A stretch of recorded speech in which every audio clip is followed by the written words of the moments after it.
Welcome back to the Adam Schefter podcast. Now past the quarter pole of the 2025 season, headed into week 5 of the 2025 season. And to help us get ready for it, here is my friend, the co-host of the Pat McAfee Show, Ty Schmit, and the host of this week's Six Pack. Thank you very much, Schefty. Good to be with you as always. Kind of a weird weekend, I guess. Maybe that's just me as a Packers fan saying that after seeing a 40-40 tie on Sunday night. But a great week nonetheless, and here we are. I'm looking forward to look ahead to week 5. Ty, you seemed a little angry after that Packers tie. Schefty, it's one of those things. We talked about it on Pat's show yesterday. There can't be ties in NFL games. We only get 17 of these games. Like, after staying up for that entire game, and being dog tired on Monday, I would have rather seen them lose. I really would have. That's just one of the worst feelings ever. And I don't know how to explain it. It's obviously not that big of a deal. They didn't lose, but man, when you're riding that wave of emotion and that roller coaster and that's how it ends, it's like the most incomplete feeling ever. You know what it's like? It's like making a dinner reservation for a weekend night out, going to dinner, and going to one of these foo-foo restaurants. They eat and you get done and you're starving and the meal wasn't very good and you walk out and you're like, well, that wasn't very satisfying. Yes. Right? And you want more. Exactly how it is. Yeah, exactly. And I don't know. I mean, I get player safety and all that kind of stuff. I never had an issue with overtime, and then your team is in one of those games, and it's like, okay, we got to go back to the drawing board. We got to fix how this is done. But nonetheless, it was a great game, a great week of football, capped off by a nice little doubleheader last night. But let's get right into it, Shefty. Let's get into this week's six-pack. It happens every year. We talked about it before the season starts, and it's unfortunate. You want all the premier players in the NFL to stay healthy and be out there, but man, injuries can change not only the trajectory of a player's career, but a team's season in an instant. And we had some massive injuries this weekend. Now, we've had a few weekends like this. We had the quarterbacks of week 2, I believe it was, the running backs of week 3, and now the wide receivers of week 4. Am I correct? Yeah, that sounds right. Right. In week 3, it was James Conner, Najee Harris, other players. I think that was week 3. Yep, that sounds right, yeah. And so on Sunday, the game starts at 1 o'clock in the 1 o'clock window. And right away, Joe Alt, the Chargers' outstanding young left tackle, is carted off. And you're thinking, oh boy, what is this going to be? Now, it turns out to be a high ankle sprain. Not great, but not some season-ending catastrophic injury. Moments later, Malik Nabers goes down. And you knew right away that it was an ACL. You could just tell by the pain he was in, where he grabbed his knee. I swear to you, I feel like I've become this viewing doctor where I could look at it. My daughter texts me. She's like, what do you do? I'm like, ACL. You just know right away. And by the way, right after Malik Nabers goes down, I'm watching the Lions-Browns game. Aiden Hutchinson's on the ground, grabbing what looked to be his leg. They pan over to a Lions player who looks like he's seen a ghost. They go to the Lions fans. They're sick, and you could see how uneasy they were watching their star defensive player on the ground after Joe Alt has been carted off, after Malik Nabers goes down. Now we got Aiden Hutchinson down, and I'm going, okay, it's going to be one of these Sundays. Now, Aiden Hutchinson, thankfully, fortunately, just had the win knocked out of him. And Joe Alt's going to be back. But Malik Nabers, you're talking about a transcendent talent who was, I think, as talented as any wide receiver in the game. So explosive, so dynamic, so exciting. And I know the Giants are all excited about winning the game, but it's hard for me to get all fired up when their best player is now out for the year. And I'm sure he's going to come back fine, but he's not going to be the same guy. He's not going to be the same guy. That knee's going to be operated on. And then Monday night, Tyreek Hill goes down. And you knew right away, as soon as you saw the leg bend at the angle it did, this is not going to be good. And it's not. It's a dislocated knee. It's a torn ACL. It's other torn ligaments. He's having his first surgery today, Tuesday, as he still is in a Miami area hospital. And I was thinking on Sunday, and I'm thinking now, one of the most amazing parts of this game and this sport and its violence is literally a player's fortunes change on a single play. A team's fortunes change on a single play. And you can go into any Sunday thinking your team and your fantasy team is all set and everything's great, and then bam, just like that, the player's world gets upended, the team's trajectory changes. Look at the Cincinnati Bengals now. Yeah. Right? Joe Burrow's had another injury. We don't know how his toe is going to recover, his foot. Deion Sanders had that issue for years with turf toe. I hope Joe Burrow's going to be okay. Who knows? We know his team's not okay. We know the team's season is sinking quick.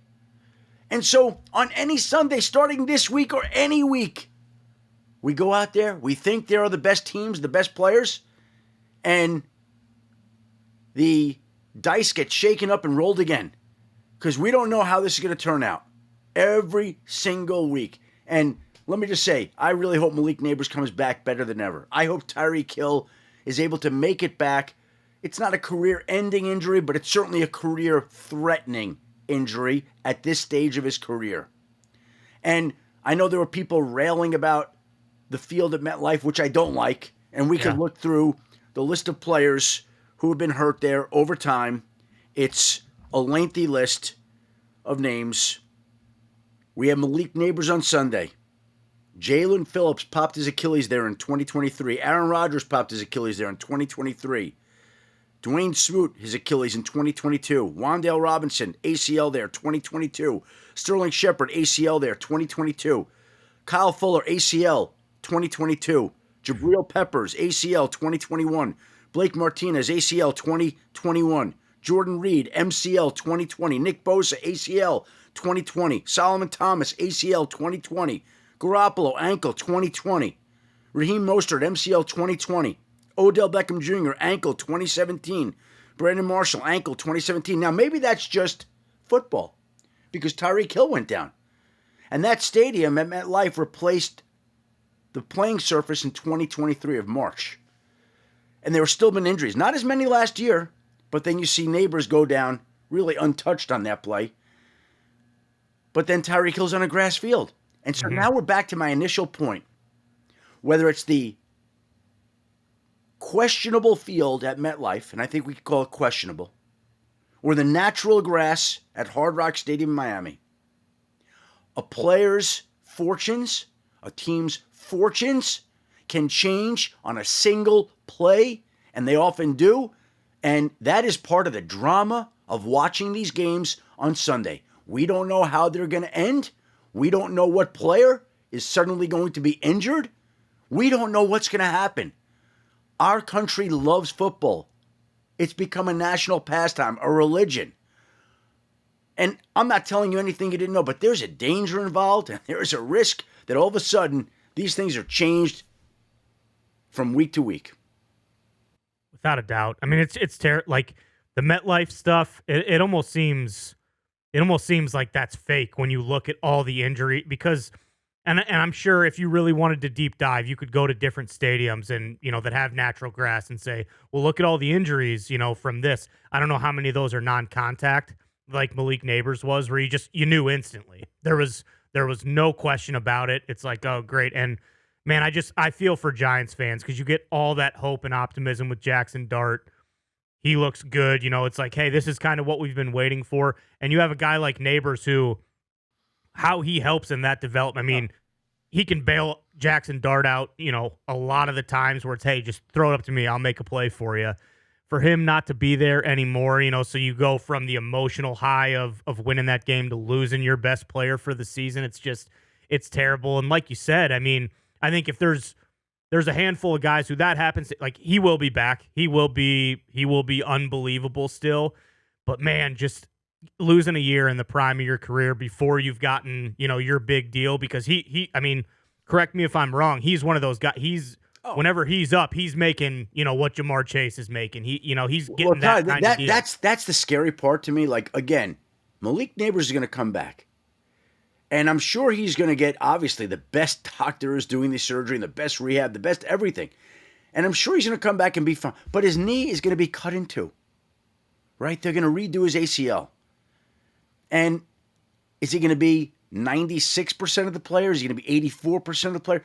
He's looking at a payday of, $40 million a year. So there's huge money on the line with these. And this is life-changing money. And I'm not telling you he's not going to get it. We want him to get it. And I'm sure he's going to get his next payday. But just telling you, these injuries, man, they're scary. They're troubling. They're a part of the game. I got it.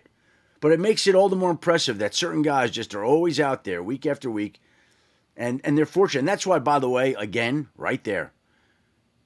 Like Aiden Hutchinson's talked to the Lions about a new deal. I don't care how far apart they are. If I'm Aiden Hutchinson, I'm closing the deal. I'm closing the deal. Get your money. Okay? Okay, yep. So you could have gotten $2 or $3 million more a year. Whatever. Get the deal done. When I saw him down there on Sunday, I'm like, oh, he should have done his deal. That's where I was going. That's what I was thinking. So before it's too late for any of these guys, before there's another Malik Nabers or Tyreek, if you're close to getting a deal done, get it done. Get it done. Get your money.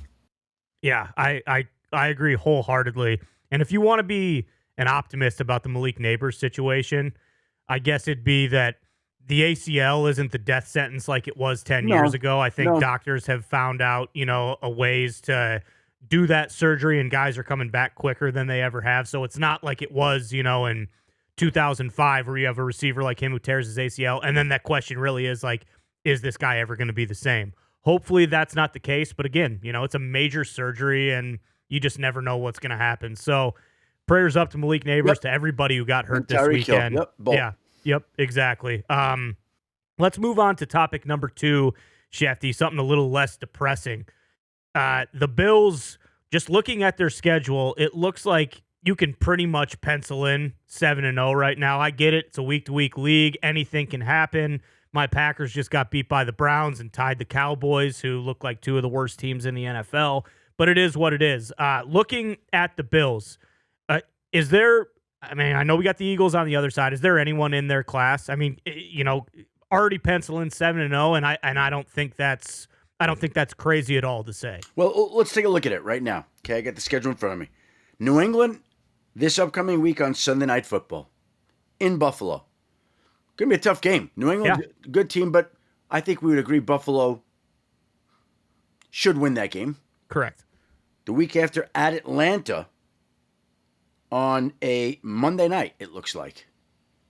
Buffalo at Atlanta. Interesting game. Atlanta's going to be rocking. Atlanta's pretty good. Still think Buffalo should win that game. Mm-hmm. Bye week at Carolina. Buffalo should win that game. Before they come home November 2nd against Kansas City. And there are 2 dates that stand out in the schedule. So Buffalo should be 7-0 going into November for a home game against the Chiefs. And then later in the year, on December 28th, the Bills play the also equally unbeaten Philadelphia Eagles. And so it's just interesting to me that if we look at the conferences right now, coming into the year, we thought the AFC was loaded. We thought Buffalo is really good, Baltimore is dangerous, Cincinnati has Joe Burrow, Pittsburgh's always tough. The Chiefs are great every year. The Chargers and Broncos are good. The AFC seemed loaded. And somewhere along the way, it shifted this season to where there are more great teams in the NFC, like Philadelphia, Detroit, the Rams, Green Bay. 4 great teams. There are a bunch of good teams. Washington, San Francisco, Minnesota, good teams. But there are fewer great teams in the NFC than we thought. Or there are more great teams in the NFC than we thought. The AFC has fallen off. So Buffalo's sitting there, still unbeaten, the last unbeaten in the AFC right now, the one of 2 unbeatens in football. And they got a chance here to take an unbeaten record into November if they can do that. Now, again, the Saints, had a chance on Sunday at home, so they could lose any one of these 3 games. I got it. But Buffalo should have home field advantage in the AFC. The road to the Super Bowl should go through Buffalo. Yeah, and you mentioned Sunday. I don't know if it's an indictment against the Saints or a compliment to the Bills. Like, they played their C-, D+ game and still got by.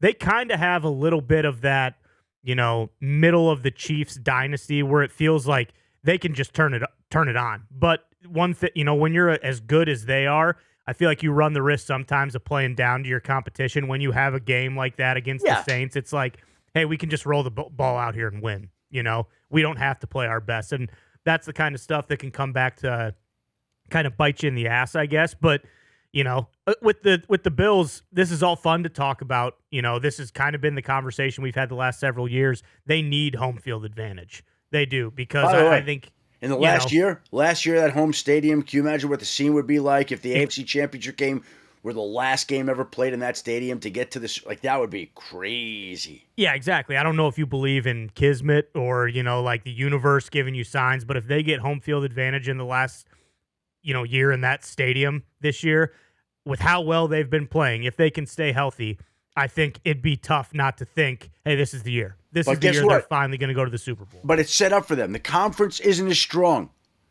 as we thought. Right. The division isn't as strong as we thought. Yep. They're already 4-0. The schedule sets up for them to be unbeaten into November. Like, again, a lot of things that they have to do. They're not thinking about this. They're not talking, but we are. We can look ahead because they're a good enough team and they have a great enough quarterback. Yep. So it gets interesting. Without a doubt. And you mentioned them there. Let's move on to topic number 3 of this week's six-pack, Schefty. Potential Super Bowl preview with the Bills. The Eagles, there's been a lot of rhetoric around them with their offense, new offensive coordinator Kevin Patullo. They didn't complete a pass in the second half of their win over the Bucs this weekend. We do that overreaction segment every Monday on Pat Show where we, get tweets from fans around the league, and week in, week out, it's everyone's got an issue with the offensive coordinator. They're still winning, they're still happy, but it's like, hey, we can't keep going on with this guy doing what we've been doing, but they keep winning. In your opinion, what is the most impressive part of the Eagles' 4-0 start thus far? This is amazing, and Hembo assisted me with this on Monday. Shout out to Hembo on Get Up, but follow this. 63 players in the National Football League have more receiving yards this season than A.J. Brown. 63. 24 quarterbacks have more passing yards this season than Jalen Hurts. Wow. 21 players have more yards from scrimmage than Saquon Barkley. Jalen Carter has yet to have a sack this season, Ty. And the Eagles, in the course of the 4 games, have been outgained by 327 yards, which is the 4th worst margin in the NFL. So they're being outgained. A.J. Brown hasn't gotten on track. Jalen Hurts hasn't thrown the ball particularly effectively. Saquon Barkley is not running the ball particularly well. Jalen Carter still doesn't have and they're 4-0.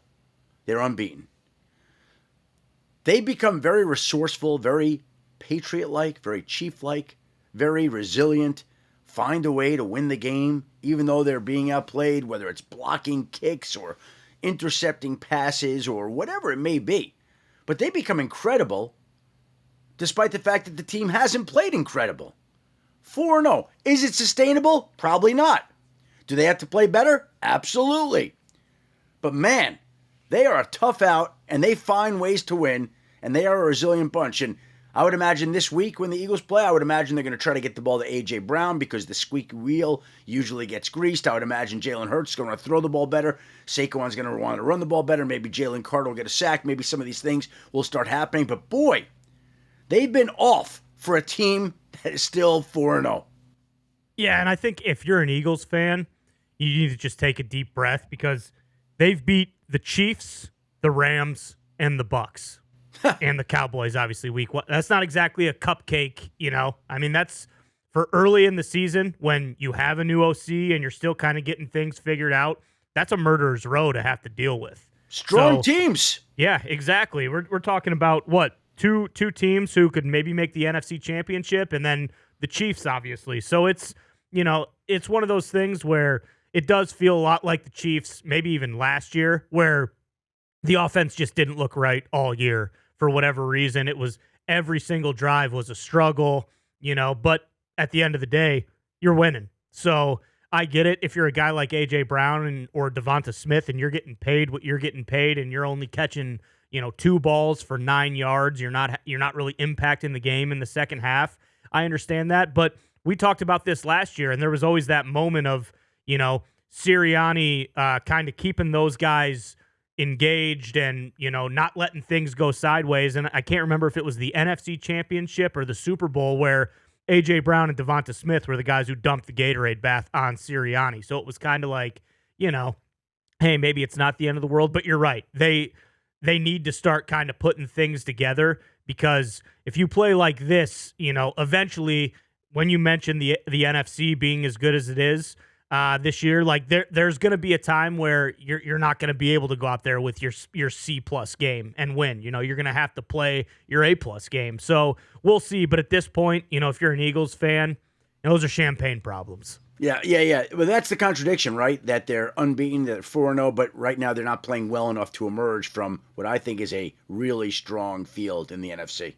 Yeah, and, they got, the Broncos. That's a very tough defense. They looked great last night. And then the Giants. So maybe on Thursday night. So maybe they got, the Broncos game. Who knows? I don't know if that's necessarily the team you're circling to get your offense going. The Giants, obviously, their defensive line's crazy. So we'll see. I think it's a work in progress. We've done this with the Eagles and their new OCs. It seems like every single time they get a new offensive coordinator. But again, at the end of the day, the only thing that matters is if you win, and they're 4-0. So let's move on to topic number 4 of this week's Six-Pack Shefty. Puka Nacua is unbelievable. Oh. I don't know if you can come up with enough superlatives to talk about how good this guy is. 13 catches, 170 yards, and a touchdown on Sunday. And he's just he's starting to get to the point where it's almost like he's inevitable. It doesn't matter what you do. He's going to get his. How impressed are you by Puka Nacua? Well, let's just go over a couple of the stats here, Ty, when we take a look at Puka and what he's done and try to put it in perspective, because it's very, very rare. He had 13 receptions on Sunday, one fewer than A.J. Brown has this entire season. 13 catches Sunday against the Colts for 170 yards and a touchdown. This season, Puka Nacua now has 42 catches. The most receptions by a player in his team's first 4 games of the season, tied with Cooper Kupp in 2022 and Michael Thomas in 2018. Remember how good Cooper Kupp was in 2022? And remember how good Michael Thomas was in 2018? That's the level at which Puka Nacua is now playing. And I got to tell you something. With the Rams, Matthew Stafford and Sean McVay, when they find a guy like that, they like to lock in on him and just feed him the football. And so they're throwing the ball to Puka. He's catching everything. After the catch, his run after catch is unbelievable. Guy is taking some incredible shots, gets up every time, and he blocks in the run game. He has become a dominant receiver. Right now, in a league filled with great receivers, he's playing the best of anybody right now. Now, Justin Jefferson, Jamar Chase, they may have more ability, more talent, but Puka is, he's doing it, Ty. Yeah, he is. And I mean, you go in every week, expect a bad stat line for him would be, 9 catches for 80 yards. Like they just, and part of that I think is McVay too, just knowing how to utilize him, moving him around the field. I mean, he's getting the ball on end arounds, on fly motion. Like they make sure they get the ball in his hands. And we kind of said at the start of the year, like Cooper Kupp was good, but he was getting hurt and he was starting to decline a little bit.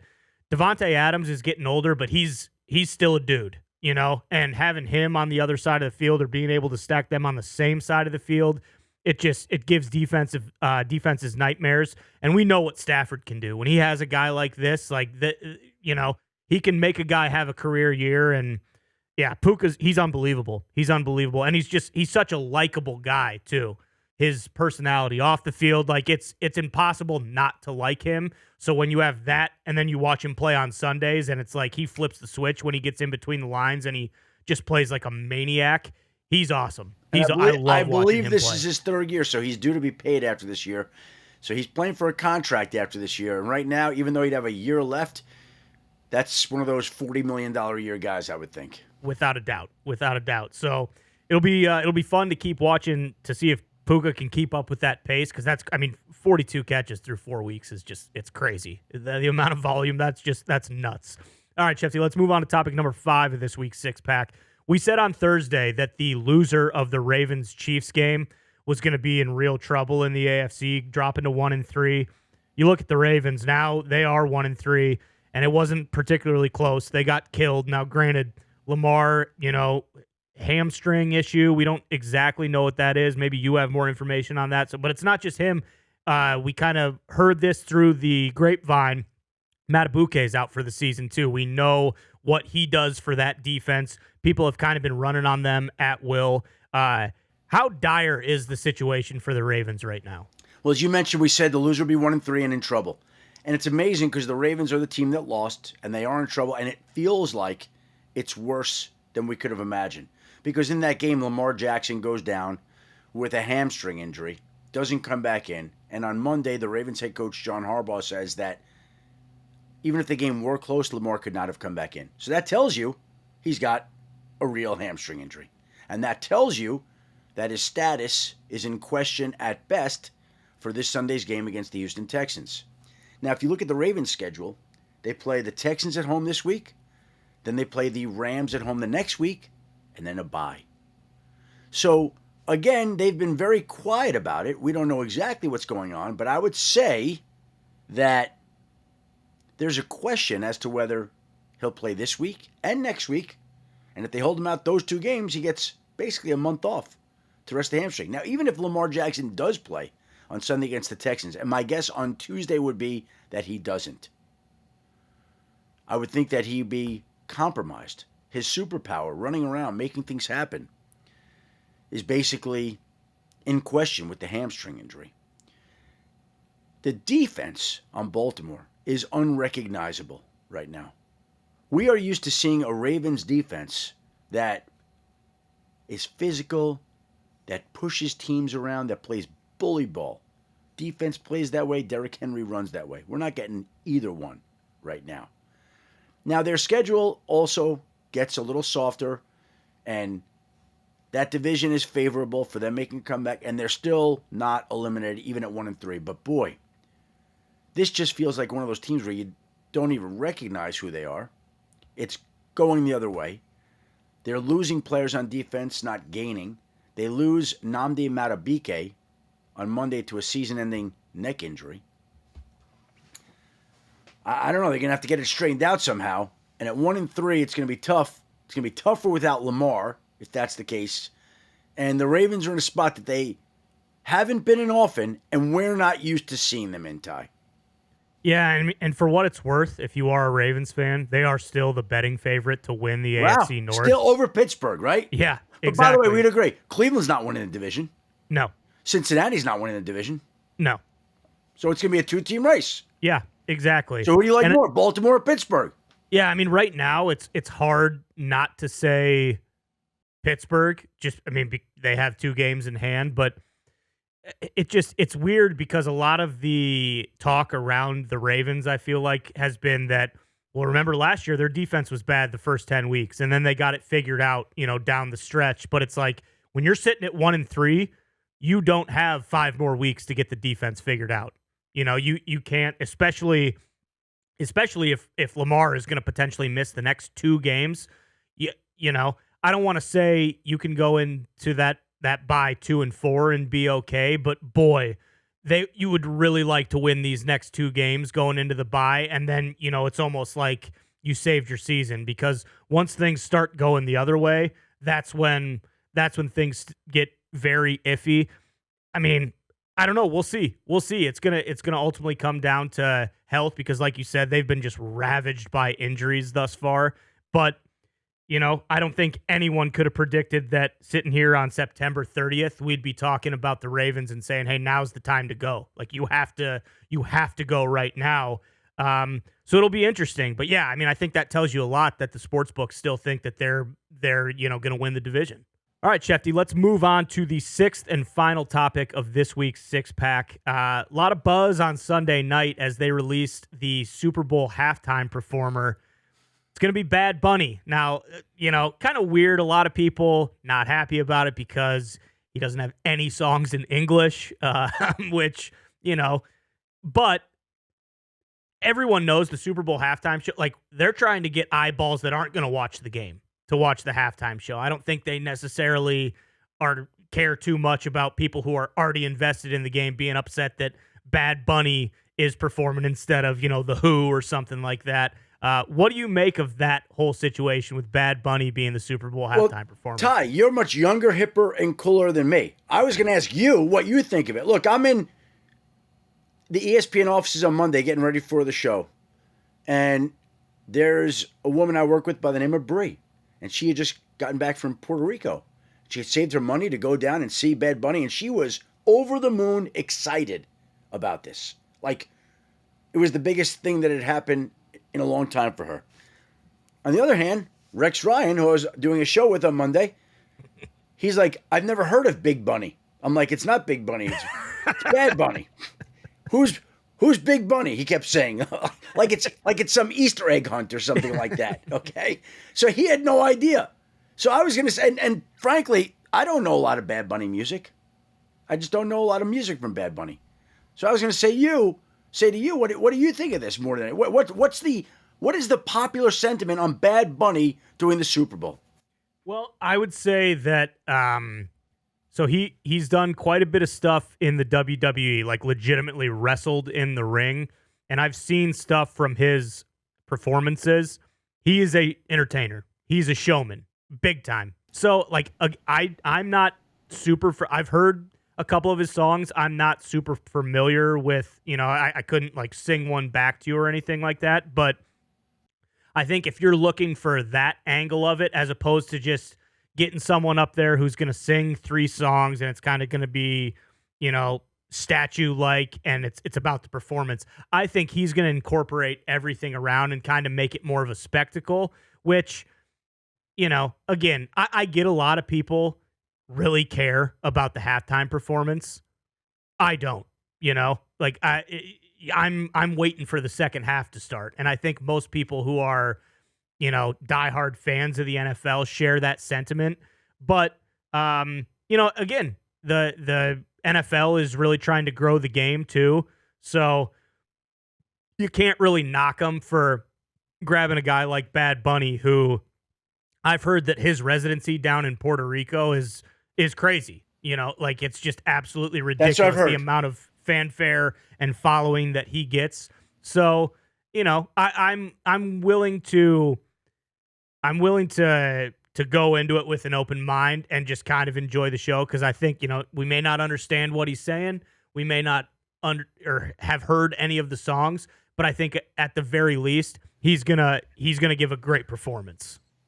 It has to be the first time that we've had a Super Bowl performer who doesn't sing songs in English, correct? I would assume so, which I think is the big thing that people are upset about, but it is what it is. And who knows, maybe, I said this on Pat's show, maybe they tell him before, like, hey, listen, you can do 2 of your songs that everybody knows. We're going to need you to cover Sweet Caroline and Piano Man, just to get everybody, everybody who doesn't understand what you're saying, kind of get them back involved. But no, I think it'll be fine. And again, that Super Bowl halftime show, as we know now, like, you're not getting paid to do it. It's all about the push of your most recent album or whatever the case. And, the day following the Super Bowl, he'll probably have the number 1 album on iTunes. I mean, that's the allure for these people to do it. But, you're not going to get a bunch of really top flight stars to fly out to Santa Clara and do the Super Bowl halftime for free. I think we're kind of past that era. Let me float this now. Again, let's just get ahead of it. The 2027 Super Bowl, the next one, is in Los Angeles. It's on ABC and ESPN. It's the first Super Bowl that ABC has broadcast. ABC, Hulu, Disney, app, ESPN Plus, whatever you want. Didn't they partner up with Taylor Swift to broadcast her Eras Tour concert? I believe so. I mean, I don't know a single thing, and I am not a cultural reporter or anything like that. But wouldn't it make sense if Taylor Swift were going to do a Super Bowl somehow, some way, to do it in LA, to do it on ABC and ESPN? And I read something about the fact that she wouldn't agree to do the Super Bowl unless she could control the footage and rights. Mm-hmm. I don't know. Like, maybe she's waiting for LA. And I know zero. I'm just hypothesizing. I think the fact that they started to get the ball rolling and they asked her about it, that at least probably put something in her head. We'll see. Maybe it's one of those things, too, where she's thinking, hey, the Chiefs could be in the Super Bowl, and I'd rather be focused on supporting my fiance and watching him than having to prepare for a halftime performance. We don't know. Obviously, that would do insane numbers. But, we'll see. I think them just kind of putting it out there is a good sign that, yeah, I would guess within the next 5 years, Taylor Swift will be performing a Super Bowl halftime show. We'll see. You talk about a great performance. One other thing I did want to mention. So, over the weekend, on Friday night, I was fortunate enough, honored enough to be a part of I don't know what you would call it, a conversation in New York City with Charles Barkley. SAP brought us in to talk to about, 40 or 50 guests of theirs that they brought to New York for the Ryder Cup. So Charles and I at a dinner, we were the warm-up act for a dinner they had in New York City on Friday night. And I had met Charles Barkley before, not that he ever would have remembered it, but I had met him once before, but this was the first time that I ever spent any time with him. And I will just say, I was blown away by that guy. He was so incredible and so gracious with everybody. And at one point in time, we started talking, being that he's going to be doing his show, the pregame show now on ESPN this year. Adrian Wojnarowski's name came up, and he brought up Woj, and he was saying to me how much he loved Woj, how much respect he had for Woj. And I texted Woj to let him know that Charles Barkley spoke very highly about him. And Woj texted me back. He said, thanks for sharing that. He's the best. Nobody like him.